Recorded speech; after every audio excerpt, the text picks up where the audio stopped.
ہمیں مرے ہوئے 3 منٹ ہو چکے تھے، لیکن ہمیں یقین نہیں آ رہا تھا۔ ہم نے کبھی سوچا ہی نہیں تھا کہ ہم بھی مر سکتے ہیں۔ میرے ساتھ ایک سمارٹ قسم کا خوبصورت مردہ بیٹھا تھا۔ اس کے بازو، ٹانگیں، گردن، چھاتی، پیٹ اور کمر بتا رہی تھی کہ اس نے زندگی کا زیادہ تر وقت جم میں گزارا ہوگا۔ یہ دنیا کی متوازن اور بہترین خوراک کھاتا ہوگا، اور اس نے اپنے جسم کو ہر قسم کی آلودگی، بیماری اور بد پرہیزی سے بھی بچا کر رکھا ہوگا۔ میں نے اس سے پوچھا، تم نے کبھی سگریٹ پیا؟ اس نے انکار میں سر ہلا دیا۔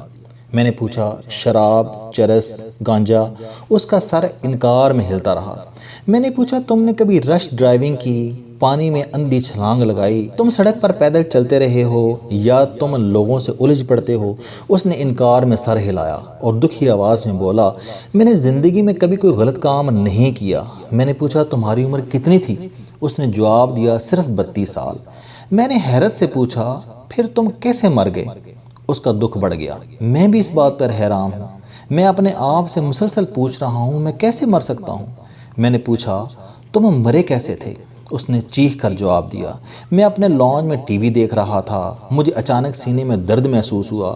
میں نے چائے کا کپ میز پر رکھا، دوہرا ہوا اور اس کے بعد سیدھا نہیں ہو سکا، میں مر گیا۔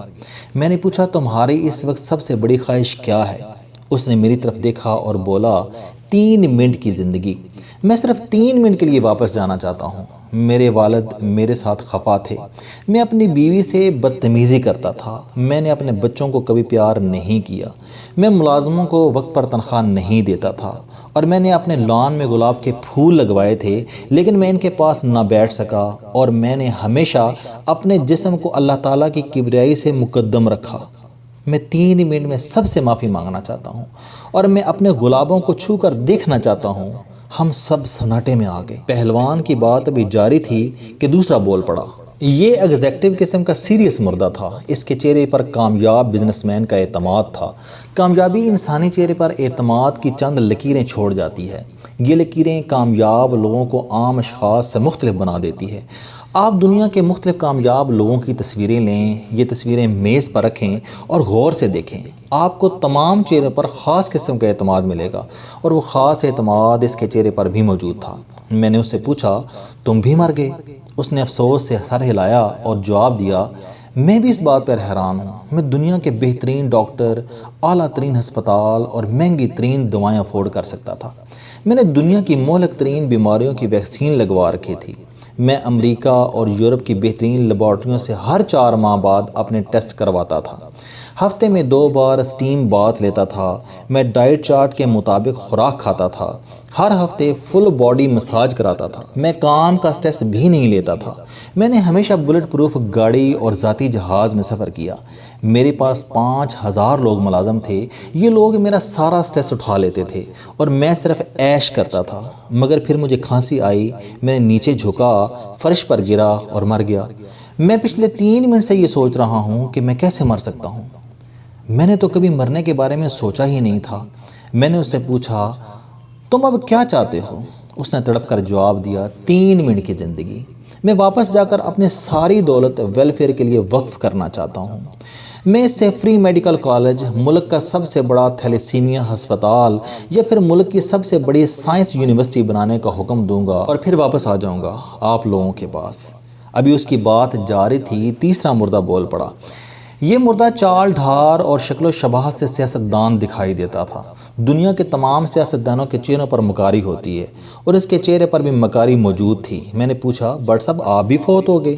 وہ دکھ میں ڈوبی آواز میں بولا، ہاں، میں اسی بات پر حیران ہوں، سوچ رہا ہوں کہ میں کیسے مر سکتا ہوں۔ میں تو وہ شخص تھا جس کے ایک نعرے پر لوگ جان دیتے تھے۔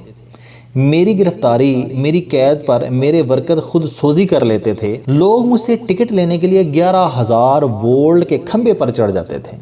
میرے جوتے اٹھا کر سینے سے لگا لیتے تھے، اور میں اس وقت تک کوئی چیز کھاتا تھا اور نہ ہی پیتا تھا میرے ڈاکٹر صاحب جب تک اس کی تصدیق نہیں کر دیتے تھے۔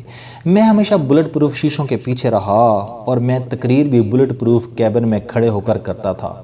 میں ہر مہینے عمرے کے لیے جاتا تھا اور ہر دوسرے دن 2 لاکھ روپے خیرات کرتا تھا، مگر آج اچانک میرے سر میں درد ہوا، میں نے کن پٹی دبائی، میرے دماغ میں ایک ٹیسی اٹھی، میں نے چیخ ماری اور میں مر گیا۔ میرے ڈاکٹر مجھے زندہ کرنے کی پوری کوشش کر رہے ہیں، مگر میں اب آپ کے پاس کھڑا ہوں۔ میں نے اس سے بھی پوچھا آپ کی اس وقت سب سے بڑی خواہش کیا ہے؟ اس نے ہنس کر جواب دیا 3 منٹ کی زندگی۔ میں اس دنیا کے تمام سیاستدانوں کو یہ پیغام دینا چاہتا ہوں کہ آپ موت سے نہیں بچ سکتے، چنانچہ عوام اور اپنے درمیان سے بلٹ پروف شیشے ہٹا دیں۔ خدمت اور تبدیلی وہی ہے جو آپ آج لے آئیں۔ اگر آج کی ٹرین مس کر دی تو دوبارہ نہیں پکڑ سکیں گے۔ آپ خادم ہیں تو خدمت کریں، نعرے نہ لگائیں۔ وہ خاموش ہوا تو چوتھا مردہ بول اٹھا۔ یہ مسکین مردہ تھا، 9 to 5 والا مسکین شخص۔ یہ لوگوں کی وہ کلاس ہے جو گندے پر کوہلو کا شتیر لے کر پیدا ہوتی ہے اور زندگی ایک دائرے میں گزار دیتی ہے۔ یہ قانون کے اس قدر پابند ہوتے ہیں کہ یہ قانون کی لکیر پر اپنا اور کسی دوسرے کا پاؤں نہیں آنے دیتے۔ یہ ناک کی سیدھ میں زندگی گزارتے ہیں اور ناک ٹیڑھی ہونے دیتے ہیں اور نہ ہی زندگی۔ میں نے اس سے پوچھا تم بھی مار گئے؟ اس نے کہا یہی تو پریشانی ہے، میں نے زندگی میں کبھی غلطی نہیں کی، حرام کو ہاتھ تک نہیں لگایا۔ 7:45 بجے دفتر پہنچا، چھٹی کے بعد آدھا گھنٹہ دفتر بیٹھا، ہمیشہ فائلیں گھر لے کر آیا اور اپنے عزیز ترین شخص کو بھی کوئی رعایت نہیں دی۔ 5 وقت نماز پڑھی، پورے روزے رکھے، اپنے ضمیر کو ہمیشہ مطمئن رکھا، نفس کو خواہشوں کے ڈنگ سے بچا کر رکھا، مگر میں اس کے باوجود مارا گیا۔ میں نے پوچھا تم کیسے مارے گئے؟ اس نے جواب دیا کہ میں چھت سے اپنی قمیض اتارنے کے لیے گیا، آوارہ گولی آئی، سر میں لگی اور میں 42 سیکنڈ میں زندگی کی حد کراس کر گیا۔ میں نے پوچھا تو تم اب کیا چاہتے ہو؟ اس نے جواب دیا میں بھی 3 منٹ کی اضافی زندگی چاہتا ہوں۔ میں ان تمام سائلوں سے معافی مانگنا چاہتا ہوں جنہیں میں نے جیلی ضابطوں اور جھوٹے اصولوں کی ٹکٹکی پر لٹکائے رکھا۔ میں اپنے کولیگز کو بھی یہ بتانا چاہتا ہوں کہ ضابطے انسانوں کے لیے ہیں، انسان ضابطوں کے لیے نہیں۔ آپ کو کسی کے جائز کام کے لیے ضابطے کی ساری کتاب بھی قربان کرنی پڑے تو کر جائیں، کیونکہ آپ نے اصول پسندی کی اس جھوٹی ضد کے باوجود اچانک مر جانا ہے۔ ابھی اس کی بات جاری تھی کہ مولوی صاحب کا مردہ سیدھا ہو گیا۔ ان کے ماتھے پر زہد اور تقوی کا محراب تھا، گردن عجز اور انکساری کے بوجھ سے جھکی ہوئی تھی۔ میں نے ان سے پوچھا حضور آپ بھی مر چکے ہیں؟ مولوی صاحب بولے میں بھی اس بات پر حیران ہوں، میں نے زندگی میں سینکڑوں جنازے پڑھائے تھے، اپنی ہر تقریر میں موت، میدان حشر اور حساب کا ذکر کیا، لیکن اس کے باوجود مجھے یقین تھا کہ میں نہیں مروں گا۔ اللہ تعالیٰ مجھے 100 سال سے زائد عمر دے گا اور میں جب تک موت کے فرشتے کو اجازت نہیں دوں گا یہ میرے بستر کے قریب نہیں پھٹکے گا۔ مگر ہوا اس سے الٹ، میں موٹر سائیکل سے گرا اور ٹرک میرے اوپر سے گزر گیا اور مجھے بھی اب صرف 3 منٹ چاہیے۔ میں دنیا کو بتانا چاہتا ہوں کہ ہم لوگ آپ کو جو مذہب سکھا رہے ہیں یہ غلط ہے۔ آپ کو اللہ، کتاب اور رسول اللہ صلی اللہ علیہ وسلم کے سوا کسی مولوی، کسی پیر، فقیر کی ضرورت نہیں۔ اللہ سے اپنے غلطیوں، گناہوں اور کوتاہیوں کی معافی مانگو۔